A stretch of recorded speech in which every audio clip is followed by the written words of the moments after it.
হঠাৎ করে বাতাস এসে রাস্তায় বাঁশগুলা পড়ে যায়। তারপর গাড়ি ঘোড়া চলাচল করতে অসুবিধা হচ্ছে দেখে আমার ছোট ভাই আছে, ভাতিজা আছে, তাদেরকে বললাম চলো একটা কাজ করি, রাস্তায় তো বাঁশগুলা পড়ে গেছে, গাড়ি ঘোড়া চলতে খুব অসুবিধা হচ্ছে, তোমাদেরকে নিয়ে এই বাঁশগুলা পরিষ্কার করে দিব যাতে করে গাড়ি ঘোড়া যাতায়াত করতে সুবিধা হয়। তারপর ভাই ভাতিজারা তারাও রাজি হয়ে গেল, বলতেছে চলো রাস্তাটা পরিষ্কার করে দেই যাতে করে মানুষ সুন্দরভাবে চলাচল করতে পারে, মানুষের অসুবিধা না হয়। পরে মানবিক কাজে আমরা সবাই মিলে লেগে গেলাম। বাইরে ভাই, বাস সরানো অনেক কষ্ট, তবুও অনেক বাস আমরা সরিয়ে ফেলছি।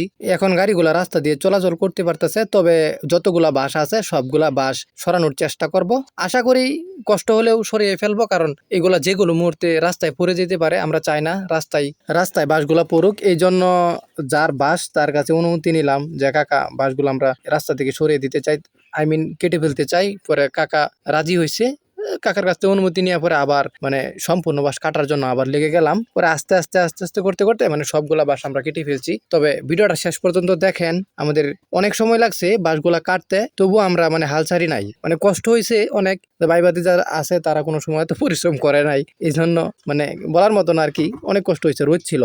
আমাদের কাজগুলা দেখে এক কাকা পরে উনিও হাতে দাও নিয়ে চলে আসছে যে বাঁশগুলা উনি আমাদের সাথে সরাবে। তারপর কাকা, আমি, ভাই ভাতিজা মিলে বাঁশগুলা দ্রুত সরানোর জন্য চেষ্টা করি, কারণ গাড়িগুলা যাতায়াত করতে খুব অসুবিধা হচ্ছে। আমরা সকালে আসছিলাম বাস সরানোর জন্য, এখন প্রায় 3:30টার মতো বাজে।